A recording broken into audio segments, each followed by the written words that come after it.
Hi, my name is Aboriwali, President of the Hispanic Chamber of Commerce of Contra Costa County. I'm here with Dr. Harmesh Kumar, who's a clinical neuropsychologist here in the area of Concord, and he was recently in the 2016 elections running for the city council position here in Concord, and there's an interesting thing brewing up here with the vacancy that's happened in the council since council member Tim Grayson moved up to the state assembly level. So we're here to discuss the opportunity and Dr. Harmesh's thoughts regarding the process and what we can expect in the coming week or so with regard to the outcome of this electoral process. Now, as you all know, the elections, came to a head in November, and there was a time when the votes needed to be finalized, and then we came into the new term, and now with Tim Grayson having moved into the state assembly position,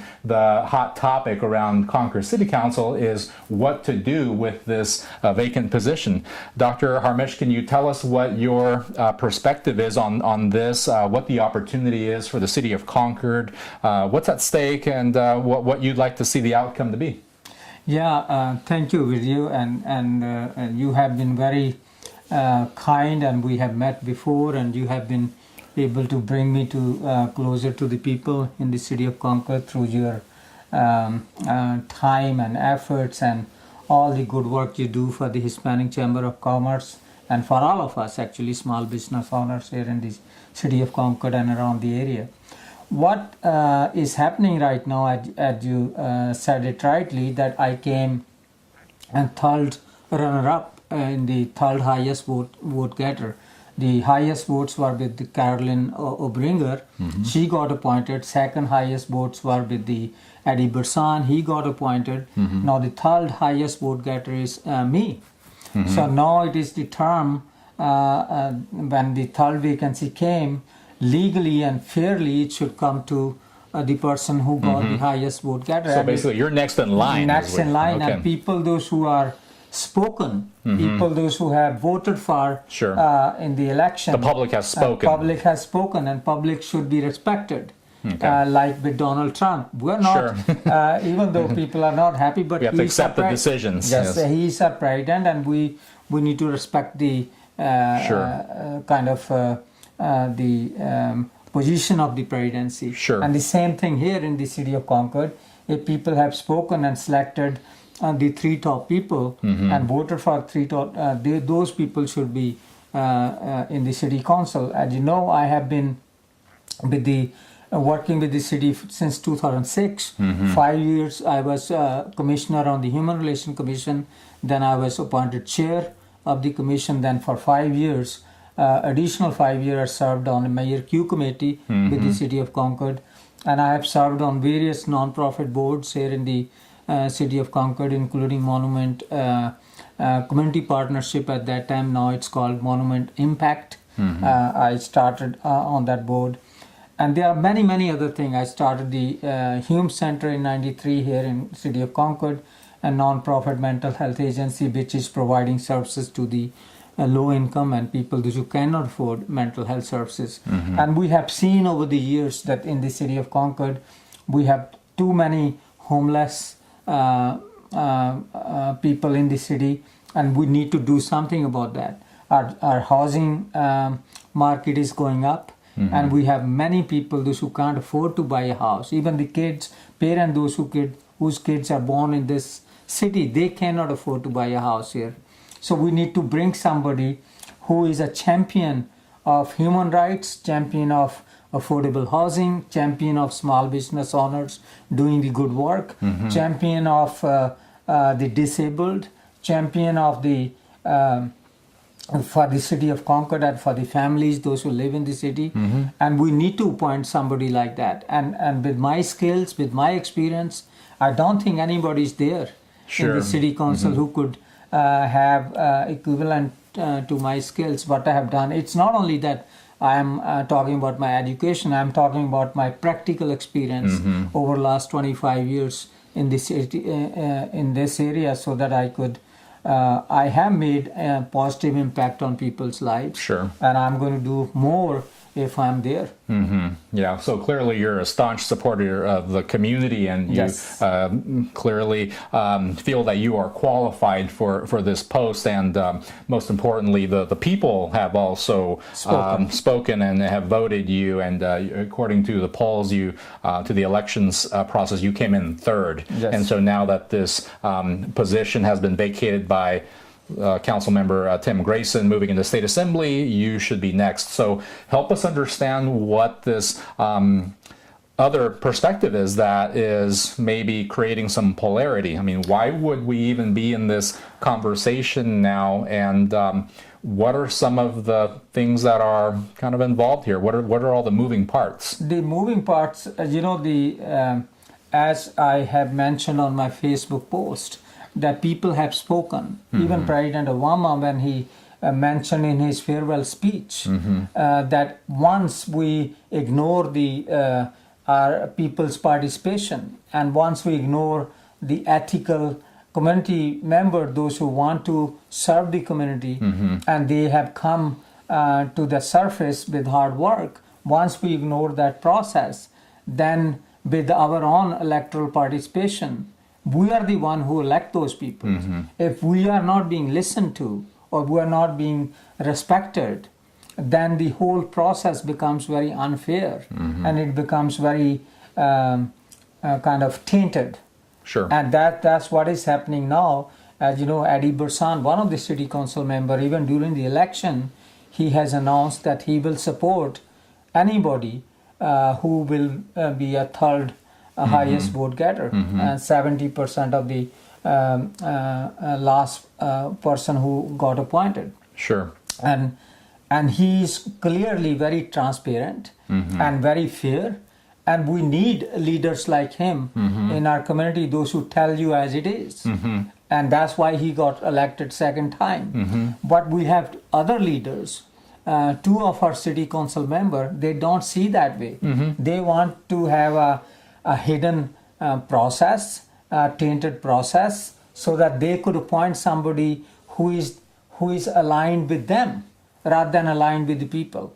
So is there actually something that is inherently wrong in the way that the legislative process is being handled, or do the various stakeholders that are in the city council acting within their own right? I mean, is there something that's already baked into the process that they're working within, or do we need to go in there and change something?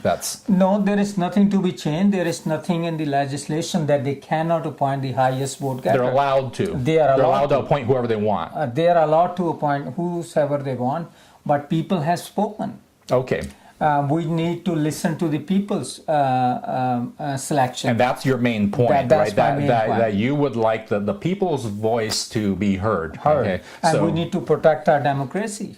Sure. Because if people have spoken and we don't give respect to those people, right, and we want to do whatever we want to do, that certainly makes a lot of sense. Yeah, that's not a democracy. So as the Hispanic Chamber gets involved here, we're a stakeholder in this process, doing advocacy on behalf of the businesses and residents of Contra Costa County community. We answer to the community with regard to what we get involved in with advocacy, and so this would be our participation in the process to help get the issues out there into the open, where they can be understood and discussed. Definitely, especially for people those who are coming from ethnic minorities, they have not been properly educated about this whole process. Sure. And we want to have somebody there who could educate the public and make them aware what is at stake right now. Okay. What should the public know about what to do in order to become active in this, to become part of the conversation, to be included at the discussion table?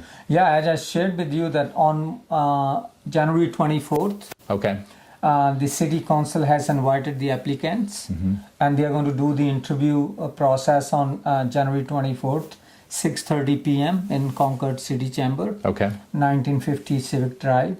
Parkside Drive, and if they are able to finish on 24th, they'll select somebody on 24th. If not, then they will select somebody on 31st of January. And I want everybody, all the citizens of Concord, those who have spoken, to come to the city council and talk to these city council members that they need to be fair, they need to adopt a very legitimate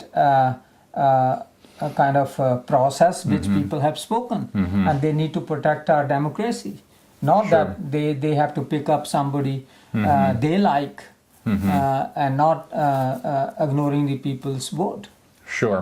Okay. So that's what I would like everybody to come on 24th and 31st of January, 6:30 p.m. at Concord City Chamber.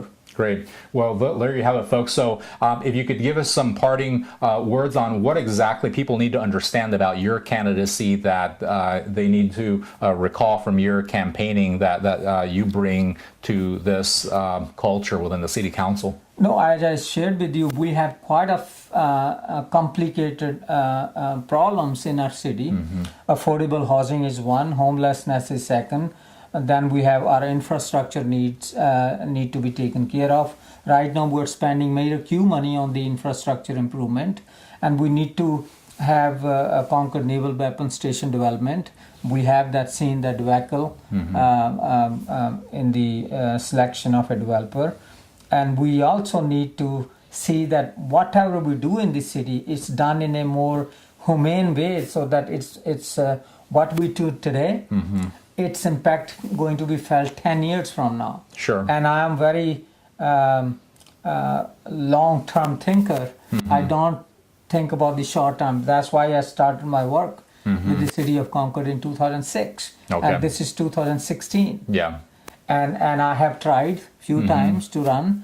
And even the East Bay Times, they are independent newspaper. They are not bought by anybody. They endorsed me last time.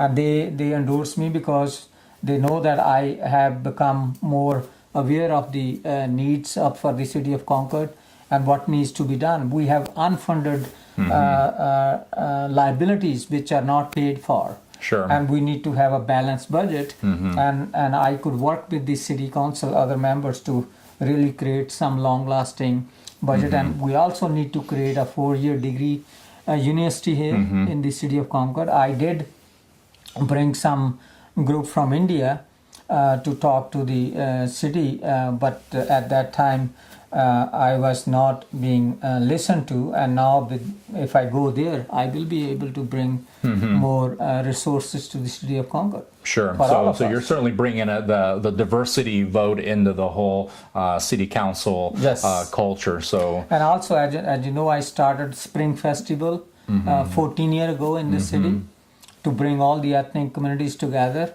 because everybody need to live in harmony, and that's our goal. Sure. In concordance, in harmony. So that's what I will bring, and I'm not a newcomer to this kind of thing, and I'm not afraid of any challenges. Sure. And I have faced quite a bit in life, and I'm going to face more. Sure, you're looking after the good of the whole. And certainly the Hispanic Chamber can empathize with that approach, because being known as the Hispanic Chamber, the misconception is that we're focused primarily on the Hispanic constituency. However, our true focus is the 1.2 million residents within the county, and the advocacy that we do on behalf of that community, which we've actually been doing for 30 years now, coming up in June. So we thank you for your effort, your commitment to doing all this positive work within the community, and we wish you a successful outcome in this process. Thank you, and I want to thank you, and again the Chamber of Commerce, Hispanic Chamber of Commerce, for bringing this to the public arena, this issue. And as I shared with you yesterday, I saw that movie Hidden Figures. Sure. And in Hidden Figures, what people did 1961 and beyond, and they are coming out now. Right. And we need to bring those kind of positive things, what our country has gone through, how we evolved. Right. And now this is the time that we need to embrace the diversity. We need to embrace the cohesiveness and collectiveness, and so that we could become a whole. As you said, Hispanic Chamber of Commerce does not even cater to the Hispanics alone. It catered to all the citizens of Contra Costa County. The same thing with us. I happen to be born in India, but it doesn't mean I'm not American enough. Right, sure. And you are not American enough, being from a Hispanic background. Even though some people would like to tell people that we are different, but we are not. We are all American. We are all into it together. And that's what I want to convey to the all citizen of Concord. And thank you once again Thank you, for Dr. Kumar. spending that time with me. Thank you.